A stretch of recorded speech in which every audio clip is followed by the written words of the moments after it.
Hoy vamos a hacer un especial que vamos a hablar de 3 temas. La idea es hacerlo hasta el Mundial, que son 33 semanas, 33 domingos. Vamos a tener invitados, vamos a hablar de la historia del fútbol, también de actualidad. Así que les damos la bienvenida. Para los que no me conocen, mi nombre es Matías Sandoval. Me pueden buscar en YouTube como MS9. Ahí subo mucho contenido de deportes, sobre todo relacionado al fútbol.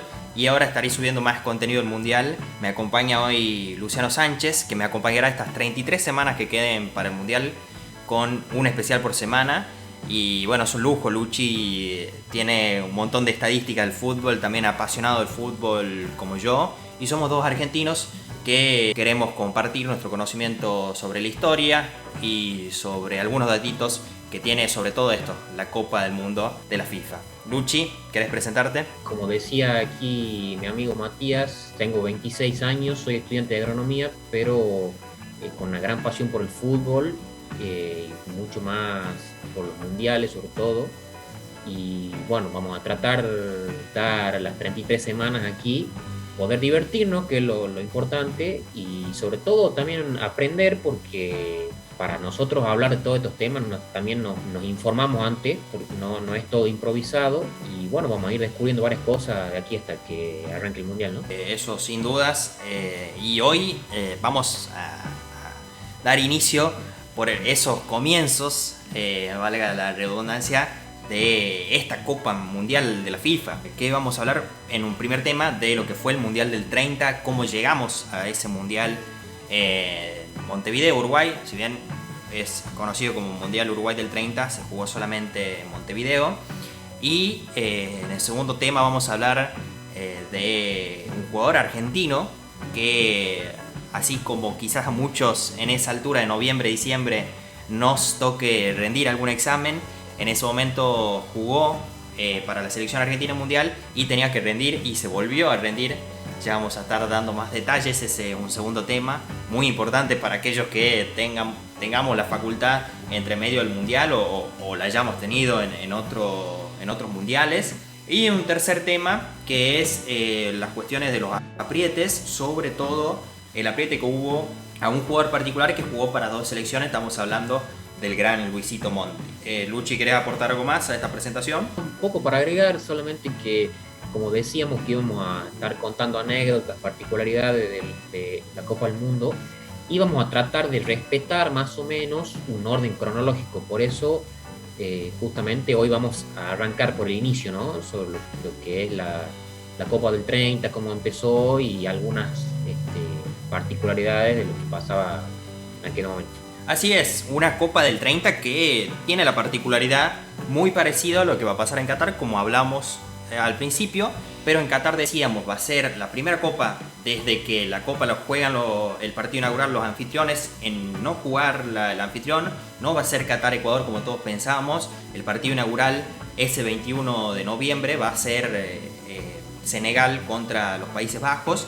Y en el Mundial del 30 pasó lo mismo, porque se quería que en ese momento, imagínense, antes la jugaban los campeones del partido inaugural, pero antes del 30 no había campeones, sino el campeón que ya vamos a estar hablando de los Juegos Olímpicos, que era Uruguay. Se quería que la juegue Uruguay. ¿Qué pasó? Uruguay dijo, si no juego en el Centenario, no juego. Y el Estadio Centenario lo estaban construyendo. Incluso se llega a inaugurar en el tercer partido, que es el que juega Uruguay, con el cemento fresco y con algunas de las tribunas que no se podían habilitar, algo que para hoy es impensado. Si bien hay algunos estadios en Qatar que se están terminando, eso fue muy loco, y por eso el partido inaugural en el Mundial del 30 lo juega Francia contra México. ¿Quién hace el primer gol ahí, Luchi? En el estadio Parque Central, no en el Centenario, que es el estadio del Gran Nacional de Uruguay. Y el nombre que pasaría a la historia ese día sería el del francés Lucien Lauren, que iba a convertir el primer gol para Francia, ¿no? Sí, sí. El primer gol para Francia a los 19 minutos. Ese Francia-México, que a la vez también, recordemos el Mundial del 30, tuvo 3 estadios. Decíamos el Parque Central, que es el estadio Nacional de Montevideo. El Centenario, que usaron muchísimos equipos, pero normalmente es de la selección uruguaya de fútbol. Y el estadio de Pocitos. En ese estadio también se jugaba un partido que, si no me equivoco, era Estados Unidos, ahora no me acuerdo contra quién, pero contra un europeo. Se jugaron los dos partidos, uno en Pocitos, otro en Parque Central, al mismo horario. Fueron dos partidos inaugurales aquella vez, antes de que juegue Uruguay, el gran candidato y el que se llevaría la corona. ¿Algo más para agregar tenés? ¿O ya...? Que este es uno de los mundiales con menos equipos de todos los tiempos. Fueron 13 nomás las selecciones que acudieron al Mundial de Uruguay. Y permitime un poco añadir una anécdota así pequeña, rápida. Es que a la selección de Rumania que va a este mundial, el plantel que va, los jugadores habían sido elegidos a dedo por el rey Carol en aquel momento. Algo impensado. Sí, Todavía, bueno, existía el amateurismo en muchísimos países. Fue un mundial muy casero, pero ya se venía jugando con selecciones fuertes desde los Juegos Olímpicos del 24. Antes de eso, ¿qué había? El fútbol, como lo conocemos, se hace oficial en el 1863, que es donde se funda la Football Association, que es el nombre como lo conocen los ingleses, o lo conocían. Ahora ya uno dice fútbol en Inglaterra y ya se sabe de qué está hablando. Pero los ingleses antes le decían Football Association al fútbol, que es el nombre del deporte, y le decían fútbol rugby a lo que es el rugby. Nacen como deportes hermanados en lo que era Inglaterra, si bien se sabe de que el fútbol había parte de México que lo jugaba, parte de Asia que lo jugaban, eran deportes diferentes. Cuando se empieza a tomar el camino del fútbol que conocemos hoy, es en Inglaterra. Gracias al calcio, que era el calcio florentino, un juego de carnaval que se jugaba en Florencia, muy parecido, pero aún se jugaba con las manos. Lo llevan al calcio florentino, hay uno de los reyes que le gusta, lo lleva a jugarse en Inglaterra, y ahí es cuando empieza a transformarse. Esa transformación va a tomar un lugar muy importante en la Universidad de Rugby, llamada así, que después el deporte toma ese nombre, con un señor que se llama Webb Ellis. Seguramente lo reconocen aquellos que siguen rugby por la copa Webb Ellis, o la marca de ropa también relacionada con ese deporte. Y ahí es donde termina de distanciarse lo que es el rugby que conocemos hoy con lo que es el fútbol que conocemos hoy, y empieza a dividirse, ya empiezan a crear las reglas hasta que llega este congreso en Londres en 1863 y dice, nos pongamos de acuerdo, vamos a poner reglas comunes, y el rugby se va a separar del fútbol, y fundan el Football Rugby, su asociación, con Webb Ellis a la cabeza, y la Football Association, que es lo que terminaría hoy como conocemos el fútbol. Al principio no había ni árbitros, no había arqueros, los laterales se hacían como el line. Es muy curioso que sí había offside, algo que uno dice, bueno, se lo implementó después, en ese momento ya había, y no se distanciaba tanto el rugby. Después se empezó a distanciar, tiene mucho que ver Sheffield, que se juega de otra manera. El Sheffield FC es uno de los primeros equipos en jugar de otra manera, y cuando juegan los de Sheffield contra los de Londres, a los de Londres les gusta más cómo era, y ahí empieza a tomar ahora sí la forma con arqueros y demás que toma el fútbol hoy. Pero pasaron muchos años para que llegue a este lado del charco. Primero lo llevan a España, no funciona tan bien, y ahí es que lo traen acá. Se juega el primer partido en Argentina, en el Planetario. Está la placa del primer partido de fútbol que juegan los ingleses que llegaron ahí. Y después sí, se llega a Uruguay también en ese casi mismo tiempo. El primer equipo en Uruguay es el Albion, pero también al mismo tiempo se funda el Kurk, que es uno de los más ganadores de esa época. Vendría a ser como es el alumni de aquí, que ganó muchos torneos. Y ese Kurk hoy es uno de los máximos ganadores del continente, que es el Club Atlético Peñarol. Y está la discusión de si se le cuentan los títulos del Kurk o no. También se funda, antes de que termine el siglo, el Club Nacional de Montevideo, llamado el decano del fútbol uruguayo por eso, porque es uno de los equipos que hoy se mantiene con más años. Y llegamos en ese contexto y panorama a jugar el primer partido internacional fuera de las Islas Británicas. Ya se había jugado un Escocia-Inglaterra, que si bien se juegan 3 partidos en esa semana, anotan un 0-0 como el primer partido oficial entre dos selecciones. que se había jugado Rarísimo, en rarísimo Glasgow. eso, ¿no? Sí, sí, sí.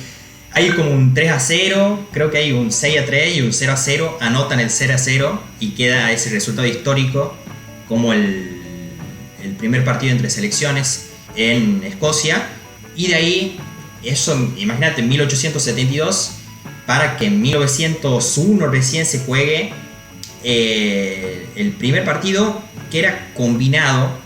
No se cuenta como el primer partido oficial fuera de la isla británica entre selecciones, sino como combinado. Era combinado Montevideo con combinado Buenos Aires o de algunos municipios de lo que hoy es el conurbano. Y en 1904 recién sí tenemos el primer partido oficial entre Argentina y Uruguay. O sea, más de 30 años pasaron para que el fútbol se haga oficial y de selecciones aquí, entre las dos selecciones que en ese momento serían protagonistas, de ahí a los próximos 60 años cuando recién aparece Brasil, ¿no? Sí, era muy, al principio, la selección más importante de acá eran sobre todo Argentina y Uruguay. Una locura, la verdad, los de Uruguay, ¿no? Porque siendo menos de 4 millones de habitantes, hoy imagínate en esa época, la diferencia en cuanto a habitantes eran muy grandes y que salgan tan buenos jugadores de un país con tan poca gente, la verdad que asombra. Bueno, acá me había olvidado el dato exacto. Había dicho mal, yo había dicho 1904. Este partido oficial, el primero, es en 1902 y lo gana Argentina 6-0. La verdad que un resultado increíble de Argentina y es hasta ahora la más abultada victoria o derrota, ya sea para cualquiera de los dos, en el famoso clásico del Río de la Plata. Un clásico que hablaremos muchísimo. Una paternidad histórica del comienzo, ¿no? Sí, sí, y un clásico del cual hablaremos muchísimo y tiene mucho protagonismo en la historia de los mundiales.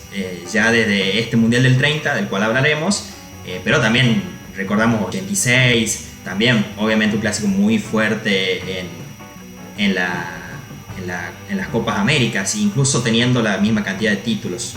Acá nos dice cómo hacemos para saber todo esto. Sí, bueno, nos preparamos antes, también un poco de conocimiento de leer, de ver videos, de todo, de criarnos con el fútbol a la par, digamos. Sí, yo de chico era muy fanático del que era el mundial, tenía revistas, guardaba diario, todo, y soy muy de ver videos en YouTube también. Me gusta mucho lo que es la historia. Al hablar no hablemos solamente de lo que hemos vivido nosotros, sino de toda la historia viva del fútbol, ¿no? Sí, sí. Y bueno, vamos a continuar con lo que viene después de ese 1902.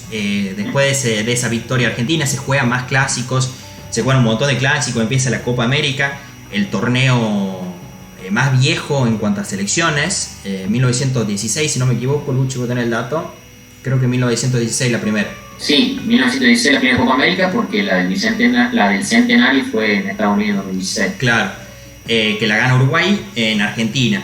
Ya Uruguay marcando esa tendencia de ganar la Copa América en Argentina. Eso sí es algo que le reconocemos a los uruguayos. Ganaron al equipo del 86 campeón, le ganaron la Copa América acá en el 87 con Maradona y todo. O sea, le ganaron en semi, pero después ganaron la final en el Monumental. Y también al equipo de Messi en 2011 ganaron esos cuartos y ganaron después la final contra Paraguay. Siempre nos ganan acá y bueno, no sería la excepción para ese primer torneo de selecciones en la historia, que es la Copa América. Y después de eso viene lo fuerte. Las selecciones de Europa ven cómo se estaba armando las selecciones aquí, que jugaban su torneo, y dicen, bueno, vamos a hacer algo, sobre todo la FIFA, fundada en 1904. La FIFA, que se juntan confederaciones y fundan lo que hoy conocemos como FIFA, para organizar mejor el fútbol y poner reglas que sean mundiales, porque ¿qué pasaba en ese momento? Iba un equipo de Londres a jugar a Sheffield y tenían diferentes reglas. Iba un equipo de Málaga a jugar a Madrid y tenían diferentes reglas. Entonces dice, bueno, vamos a unificar todo, y en 1904 crean este deporte ahora sí tal como lo conocemos hoy. Si bien todavía muy amateur en muchos de los países, empieza a conocerse las reglas mundiales de este deporte. Y así llegamos a que la FIFA quiere organizar un mundial con las selecciones de Europa y de Latinoamérica y de toda América, porque también jugaba Estados Unidos. ¿Y qué pasa? No le alcanza la plata. Hoy algo impensado, ¿no, Luchi? Sí, teniendo en cuenta que Qatar se inventó una ciudad para que se juegue un partido del mundial ahí, que falte plata para que se juegue un mundial no parece cierto. Totalmente. Y bueno, se falta plata y le dicen, bueno, no, nos aliamos, nos unimos para hacer este torneo bicontinental con una potencia ya en ese tiempo, que era el Comité Olímpico, que tenía los recursos necesarios para apoyar al fútbol y organizar algo mundial. Y es así que se organiza el Juego Olímpico del 24 y el 28 con selecciones fuertes. El primero del 24 son los Juegos Olímpicos de París, pero el fútbol iba a tener una ciudad aparte que es Colombes, muy cerquita, y lo termina ganando la selección uruguaya. Y en el 28 también lo termina ganando Uruguay, que es el Mundial de el Mundial, bueno, los uruguayos le llaman Mundial, por eso tienen 4 estrellas, pero los Juegos Olímpicos de Ámsterdam también se los queda Uruguay. Sí, igual basta de eso, ¿no? Sí, basta de eso. O sea, Mundial desde el 30 en adelante. Pero... bueno, ahora sí. Pero la FIFA le llegó a aprobar en un momento, después dijo que hubo un malentendido, ahora le pide que le saquen las estrellas. De todas maneras, hay jugadores que jugaron el Juego Olímpico y ganaron Mundial también, como el caso de José Nasasi. Sí, porque Uruguay era el máximo referente en el fútbol por aquella época, ganan esos 2 Juegos Olímpicos seguidos y iban a ganar el primer Mundial también. No solamente eran los favoritos por ser anfitriones, sino que por calidad futbolística de esa época también eran los grandes candidatos. Y este dato le va a gustar a uno de los oyentes que está ahí, que es Cherry. Este dato es bueno, que es en el Estadio Centenario, el mítico Estadio Centenario. La verdad que Montevideo, por ahí para los argentinos, no es una ciudad que se hable mucho, o sea, la gente le gusta ir a Punta del Este, pero yo prefiero Montevideo, la historia que hay, sobre todo que se respira fútbol, que salita toda la gente con el mati jugando al fútbol en todos lados, la gente haciendo deporte ahí en la Rambla, y es fútbol, vos respirás y es fútbol. Montevideo es Nacional y Peñarol, o Peñarol y Nacional, como quieran, y la selección y sobre todo el Centenario.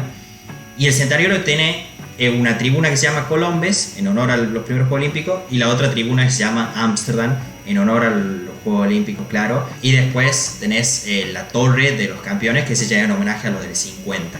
O sea, todo homenaje a los máximos títulos que ganó la Celeste. Y llegamos al Congreso en 1929, se juntan en Barcelona varias selecciones y varios representantes de las selecciones, de las asociaciones de todas las selecciones, y dicen, bueno, ya está, dejemos de depender del Comité Olímpico, organicemos nuestro propio evento, nuestro propio mundial, y empiezan a tirar propuestas. Sobre todo había más europeos que querían que se juegue en Europa, claro, pero el presidente de la FIFA en ese momento, Jules Rimet, que después el trofeo llevaría su nombre, que antes estaba pensado como la diosa divina y le ponen el nombre en homenaje a él, Jules Rimet quería que se juegue en Uruguay porque Uruguay venía fuerte de ser la campeona de los 2 Juegos Olímpicos, y además, recordemos, era el periodo de entreguerras donde Europa estaba muy pobre y no quería dar esa imagen de festejamos cuando la gente está pasando hambre. Entonces dice, bueno, Uruguay está estable y además tiene una selección muy fuerte, lo hagamos en Uruguay. El voto de Jules Rimet pesa, pero sobre todo pesa la palabra de un argentino.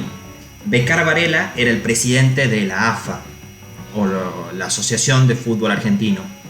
Y Beccar Varela, que bueno, fue un político importante en San Isidro, también intendente de San Isidro, habla en el Congreso de Barcelona, da un discurso de por qué él creía que tenía que ser en Uruguay y no en algún país europeo. Y todos los europeos que iban a votar Italia, recordemos que en Italia se estaba gestando lo que después sería el Mundial del 34 con el fascismo latente, todos los que iban a votar Italia, después de ese discurso que da Beccar Varela, con la labia argentina, la labia porteña, llega a convencerlos y decidir que terminen votando Uruguay. 1929 entonces se decide en Barcelona que iba a ser Uruguay.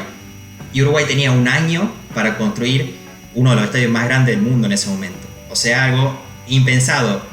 ¿Con cuánto tiempo se eligió Qatar, Luchi? Qatar lo eligieron en 2010, imagínate, con 12 años de anticipación. Claro.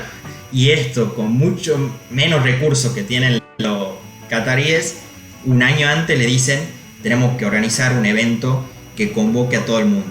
Los europeos, con caras tristes porque no habían elegido ningún país y iban a tener que viajar distancias locas y muchos en barco, incluso hay una selección que viene en barco, que creo que entrenan en el barco, era una locura. Llegan a jugar ese mundial, como decíamos, partido inaugural Francia-México, no llega a jugar el Uruguay, pero terminan el centenario para esa fecha. Fue el único mundial sin eliminatorias, creo. Así es, el único mundial en la historia sin eliminatorias, y por suerte invitaron a Brasil, que es la única selección que estuvo en todos los mundiales. Sí, qué suerte, ¿no? Justo nunca tenía un problema, nada, además de calidad siempre. Nunca ha sufrido nada. Y cabe aclarar que ese mundial fueron 4 grupos donde clasificaban la primera selección de cada grupo a semis, o sea, así rápido, tac, semi, final. ¿Cómo fueron las semis? 6-1 cada uno de las semis. ¿Quiénes jugaron, Luchi? Sí, las semifinales fueron Argentina, Estados Unidos y Uruguay-Yugoslavia. 6-1 los sudamericanos, los ganadores, digamos. Increíble. Y llegamos a la final, que nos da el anexo a hablar de nuestro segundo tema, que es el rendir y jugar un mundial. Nosotros no hacemos mucho problema de decir, bueno, tengo que rendir a veces o en otros mundiales, y es el mundial. O sea, ¿por qué ponen un examen cuando es el mundial o por qué ponen clase cuando es el mundial? Quiero sentarme a ver una Argelia-Irán tranquilo y me ponen clases. Bueno, ¿qué pasó en ese momento con este jugador que te cedo totalmente la palabra? Bueno, en el plantel argentino de aquel mundial había jugadores conocidos para el futbolero promedio, como son Pancho Varalo, Luisito Monti, que hemos hablado dentro de un rato, estaba Peuchele, Stabile y varios otros, el mismo Roberto Cherro. Pero dentro de todo eso había también otro jugador que se llamaba Manuel Ferreira, que era el capitán del equipo. Por aquel entonces contaba con 25 años y jugaba en el Estudiantes de La Plata. Formaba una de las delanteras más conocidas del fútbol argentino, que se le llamaban profesores. Y por aquel momento, hoy ya es muy difícil que haya jugadores, sobre todo de la élite, que mantengan una carrera universitaria al lado. Son muy pocos. Magallán, nuestro último bastión, pero imagino que ya habrá dejado en esta época, tratando allá en Holanda. Bueno, en aquel momento Manuel Ferrer estudiaba escribanía y tenía fecha de examen en el medio del mundial. Argentina en aquel momento compartía grupo con Chile, México y Francia, y el segundo partido, creo que debuta con Chile, el segundo partido era con México. Él se pierde el partido con México porque se vuelve a Buenos Aires, rendía el examen de la carrera de escribanía en la UBA, increíblemente, y después de rendir vuelve, perdiéndose el partido con México en el medio, y ya vuelve para estar contra Chile. Se dice que cuando él va a rendir en la universidad, los profesores estaban bastante descontentos con que él esté ahí, por cómo iba a volver del mundial para rendir. Ya en esa época ya se lo vivía así el fútbol, cómo iba a volver de un mundial para rendir de una materia en la facultad. Claro, algo impensado. ¿Alguno de acá se animaría a hacer eso o no? Al rendir en medio del mundial, si les toca jugar ahí, bueno, comenten. Pero y encima era el capitán. Y este dato no lo tengo 100% confirmado, pero creo que sacó un 10. Sí, ese dato es confirmado. El que no es confirmado, que dicen que en ese momento era muy caro el buquebús que conocemos ahora, y no sé si la AFA no le quiso pagar, creo que él se va a rendir en buquebús, que es distancia más corta, y después se tiene que volver en Bondi, algo así. Es que en Bondi son 8, desde Buenos Aires son, no sé, 8 horas, 10 horas. Una cosa impensable por un deportista del rendimiento de hoy. La verdad que admirable para llegar incluso a una final del Mundial así, siendo el capitán. O sea, si bien la figura... Sí, porque además el capitán, no sé si la figura... No, si bien la figura era estable, él era el capitán, digamos. Yo, profe, lo clavo de una antes que saque bolilla, dice acá. Y sí. Pero bueno, en ese momento no había tele, llevaban muy pocos medios. Después, más adelante hablaremos de eso cuando se empiezan a sumar los grandes medios, la televisión. En otros capítulos, cuando toquemos esos mundiales, vamos a tener invitados a periodistas muy reconocidos que cubrieron mundiales. Pero en ese momento se enteraba la gente de los partidos por los diarios que llegaban al otro día. Muy poco acceso a la comunicación en vivo que había en esos partidos. La verdad que increíble ver el amateurismo que había por aquellas fechas. Un Ferreira que después del retiro trabajó como periodista en varios medios, además fue funcionario de la provincia de Buenos Aires y trabajó también como docente. Qué increíble, o sea, la vida soñada, digamos. Sí. Como Bilardo, sin más que hablar, que obviamente tocaremos algún capítulo sobre el doctor, pero también una vida impecable en lo que es el deporte y otra profesión como es la medicina. Y tenemos un tercer tema de cual hablar que juega este mundial, o no sé si tenés algo más para decir de este caso. No, poco más para aportar, pero después, bueno, pudo estar en todos los demás partidos, incluso jugar la final. Final que, si querés comentar cómo se da futbolísticamente, cómo llega, bueno, ya hemos dicho, goleando a Argentina y goleando a Uruguay. A este clásico que en ese momento había sido el clásico más jugado en selecciones. Imagínense, estamos hablando de que hubo un 6-0 al principio, hubo un 3-2 también, hubo una Copa América de por medio, que en ese momento se llamaba Campeonato Sudamericano.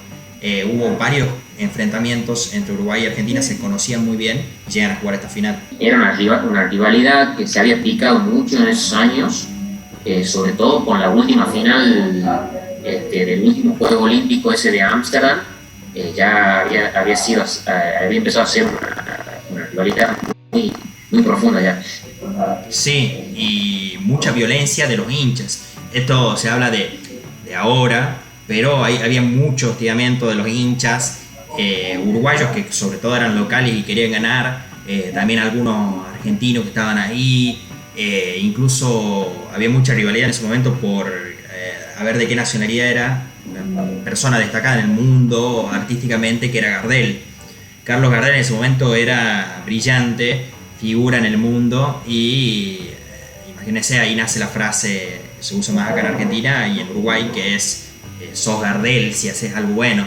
Esa inmensidad que lo llevó a grabar películas en Nueva York y a ser reconocidísimo en todo el mundo.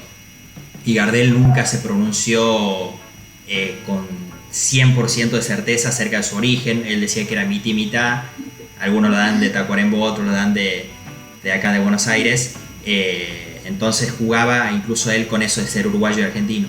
Había tanta presión que dijo, ni para un lado ni para otro. Voy y canto en las dos concentraciones antes de la final, y cantó tanto en la concentración argentina como en la uruguaya. Hasta esa rivalidad había de qué iba a ser Gardel, digamos, y se vio reflejado en los aprietes que hubo a los jugadores argentinos. Así es. El jugador que íbamos a hablar ahora era Luis Monti. Luis Monti fue un futbolista nacido en Argentina ya a comienzos del siglo, que debutó en Huracán, pero que también pasó por San Lorenzo, donde fue emblema, a pesar de que ganó títulos con los dos.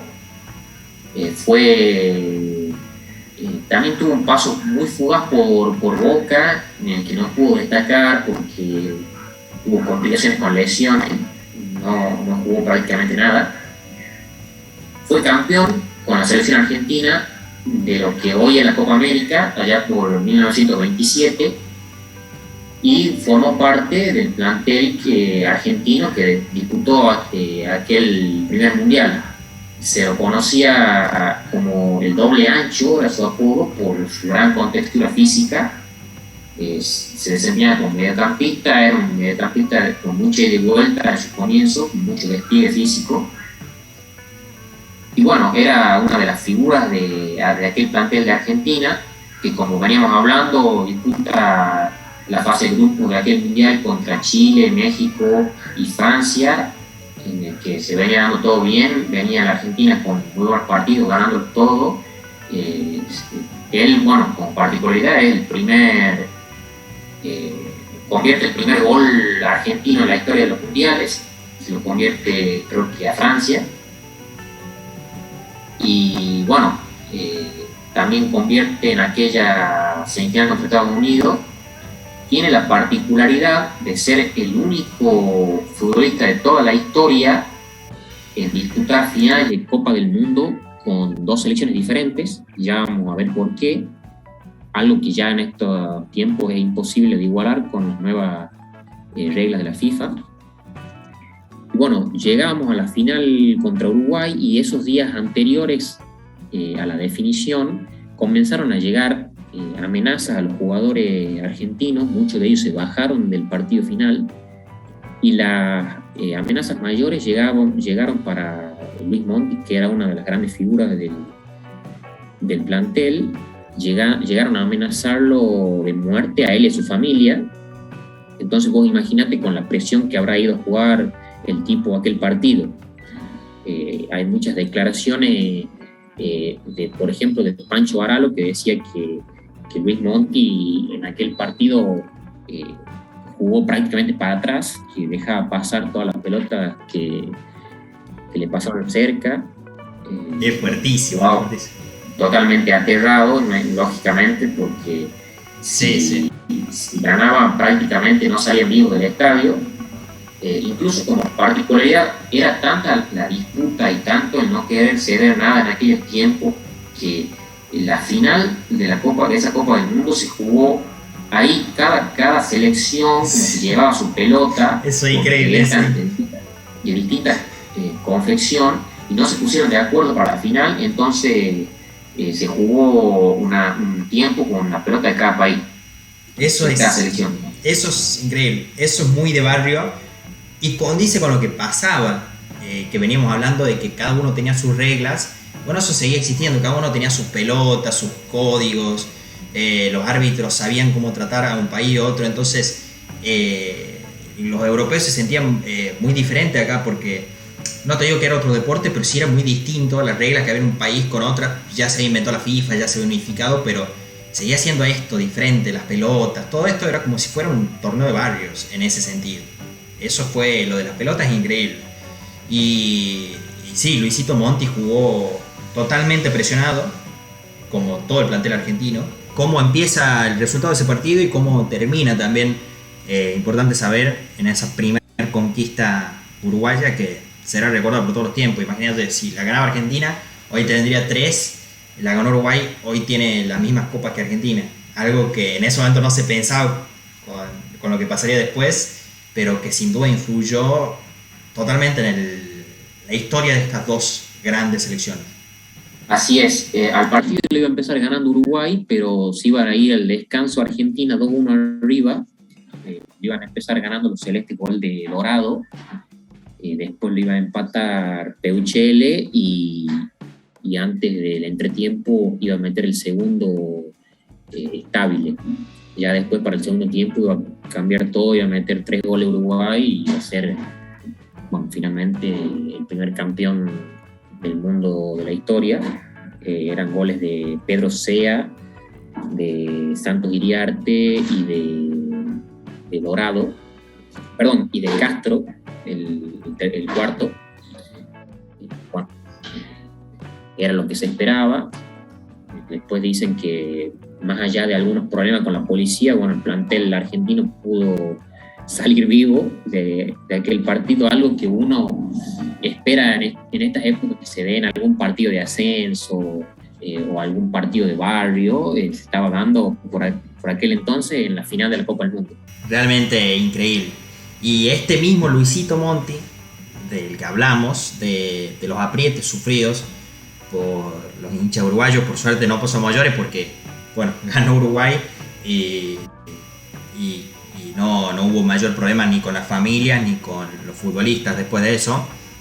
Pero ese mismo Luisito Monti vestiría otra camiseta 4 años después, siguiendo la línea de lo que venimos hablando. Acá abrimos paréntesis, cerramos, pero siguiendo la línea de lo que venimos hablando, decíamos: Italia, la principal candidata a quedarse con el Mundial del 30, después del discurso de Becar Varela, las selecciones votan en contra, se queda Uruguay. Italia dice: no voy.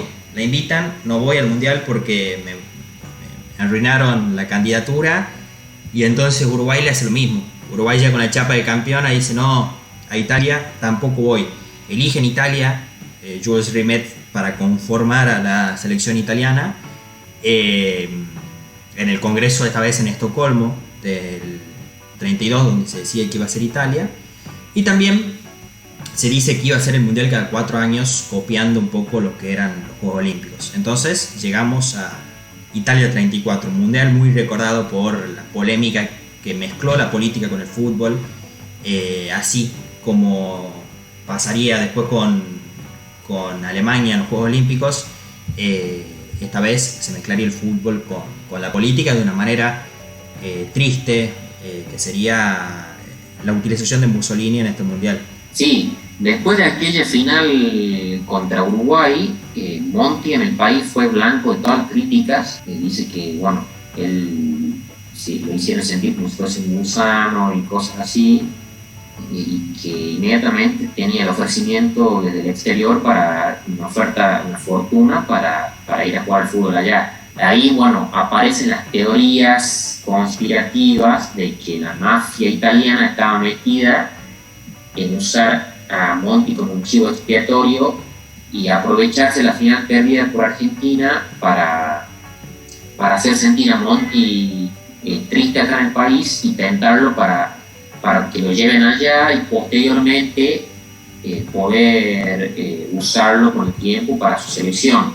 El tema es que Monti tenía que esperar un año a que se profesionalice el fútbol acá para que lo puedan llevar para allá, para Italia.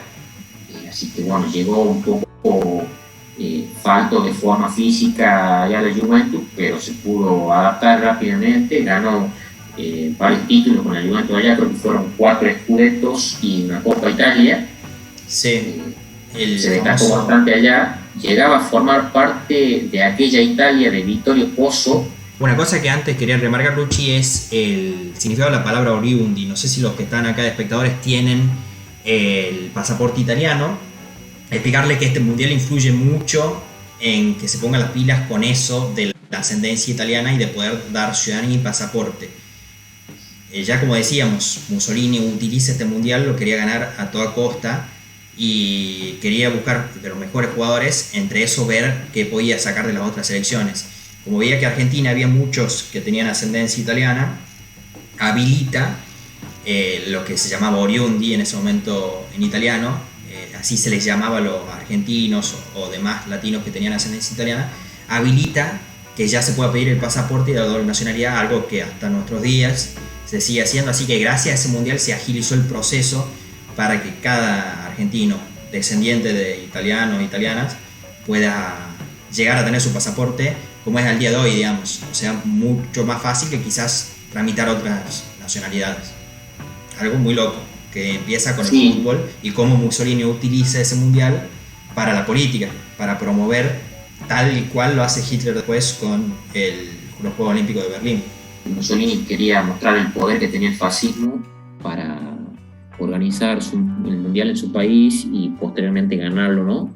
Y como decías, el tema del pasaporte italianos, por aquel momento las reglas en la FIFA creo que decían que tenías que haber tenido una residencia de una determinada cantidad de años, cosa que para los jugadores que fueron con Italia no se respetaban tanto, pero como que le hicieron la vista gorda y los dejaron jugar. Italia fue en aquel entonces con 4 jugadores nacidos en Argentina, que además de Monti eran Enrique Guaita, Atilio de María y Raimundo Orsi, y además de ellos fue un jugador brasileño también, no recuerdo el nombre. Así que hicieron un rejunte ahí de jugadores buenos de otros países que la querían ganar como sea al Mundial ese. Bueno, Mussolini se reunió unos días antes del inicio del Mundial con todo el plantel, incluido el cuerpo técnico, y tuvo una charla precisamente con Vittorio Pozzo, en el que le dijo algo así como usted es el responsable del éxito, pero si llega a fracasar, que Dios se apiade de su alma, una cosa así, una locura. Y también a los jugadores les dijo, ganen o mueran, por así decirlo, y le hacía el gesto de que le iba a cortar todo si fracasaban. Nos reímos para no llorar, pero algo completamente... No, una cosa increíble. Que estamos en completamente total desacuerdo, que después fueron condecorados los jugadores. Yo creo que igual que pasó en el Mundial 78, los jugadores no tenían la culpa de esta, eran amenazas. O sea, estamos hablando de que Luisito Monti sufrió amenazas para perder en el Mundial del 30 y ahora para ganar. O sea, las 2 finales del Mundial que jugó las jugó amenazado. Una para perder y otra para ganar. Sí, incluso en la final... Hay que ser Luisito Monti. Italia arranca perdiendo. Así que vos imaginate la desesperación de los jugadores en aquel momento, sabiendo que si llegaban a perder los mataban. Logra empatar el partido ya en los minutos finales, y en una de las últimas jugadas convierte el segundo gol Ángelo Schiavio, dando el primer mundial a Italia, lo que hacía continuar la regla de que el campeón seguía siendo el anfitrión. Sí, y una gran Checoslovaquia que llega a esa final, ¿no?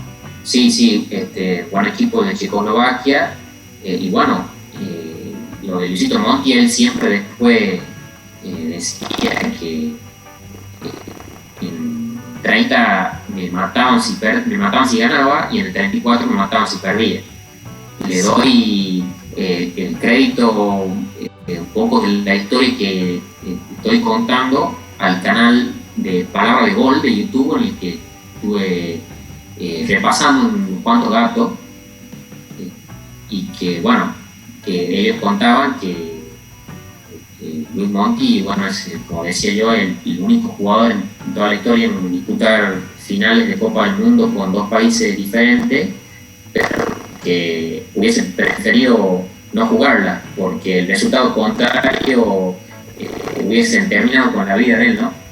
Algo totalmente impensado para estos días, y no sé, ya hoy la actualidad del mundo nos sorprende, pero totalmente lamentable, y bueno, esta es la vida, o una parte de la vida que vivió Luisito Monti, seguramente muy importante en lo que fue su vida, un grande en el fútbol argentino e italiano, pero que sufrió estas dos amenazas, tanto en el 30 como en el 34. Aclararte, escucha esto, que la final se juega en el Estadio Nacional del Partido Nacional Fascista. Tenía 2 Nacional, que ya no existe más, que hoy, o sea, lo demolieron. Hoy juega un equipo que se llama Vía Flamino, de la cuarta de Roma, creo. Pero bueno, después, más adelante, se construyó el Estadio Olímpico de Roma, donde se jugaría la final del Mundial 90. En ese momento entraron 50.000 espectadores para lo gran número por la época. Sí. Una Italia liderada por el grandísimo Giuseppe Meazza. Sí, el Giuseppe Meazza, un crack en el Inter, y bueno, también jugó en el Milan Giuseppe Meazza, ¿no? Sí. Y en esta selección italiana que hablamos. Y también Vittorio Pozzo, quien nombramos recién, es el único técnico bicampeón del mundo de todos los tiempos. Datazo. Que solo tenemos 2 selecciones bicampeones del mundo. Así es. Algo que es muy difícil que pueda igualar Francia. Mucho se habla en estos días de la posibilidad de Francia de repetir título, yo lo veo muy difícil. Hubo solamente, como decís vos, dos bicampeones en la historia, uno es de Italia y el otro el Brasil del Scratch, sí, allá por el 62, que sale campeón en Chile, después de ganar en Suecia. Claro, ahí se nos sumó y nos siguió también, llegamos a los 20 seguidores, lo cual un buen número acá en Twitch. A la gente que nos ve en YouTube también les voy a pedir que nos sigan en Twitch, así pueden tener esta interacción en vivo. Se sumó Marquitos Cruz, Marcusa, gran tecladista, nos dice saludo, que aguante el Diego. Del Diego yo creo que vamos a tener que hacer todo un capítulo, tanto del Diego como del Pelé, grande figura en esto que estamos hablando, que es la Copa del Mundo. Creo que vamos a tener que hacer un capítulo para cada uno, son 33 capítulos que vamos a hacer de esto. Sí, aguante el Diego, que seguramente hablaremos más adelante. Y decirte, me faltaba dar el dato, 68.000 entraron en el centenario, o sea, más que esos 50.000. Obviamente había mucha gente en desacuerdo y por eso tampoco iba, pero en este pan y circo que intentó hacer Mussolini. Esto es lo que fue el capítulo de hoy. Los tres, no sé si querés aportar algo más. Muchas gracias a la gente que bancó ahí. No, poco más para aportar, la verdad es que la pasamos muy lindo. El primero bastante improvisado, vamos a estar, lo vamos a preparar más tiempo al próximo, pero la verdad que yo creo que salió bastante bien. Nos divertimos mucho, yo creo que la gente la habrá pasado bien también, espero que sí. Y bueno, lo invitamos a que sea una costumbre los domingos a esta hora a sumarse y a aprender un poquito, ¿no? Y a interactuar con la gente. Y esperemos en los próximos tener algunos invitados. Vamos a ir estos 33 semanas para el Mundial, gente, 33 semanas, nada. Un abrazo grande, nos vemos, Luchi. Un saludo a todos. Nos vemos, amigos.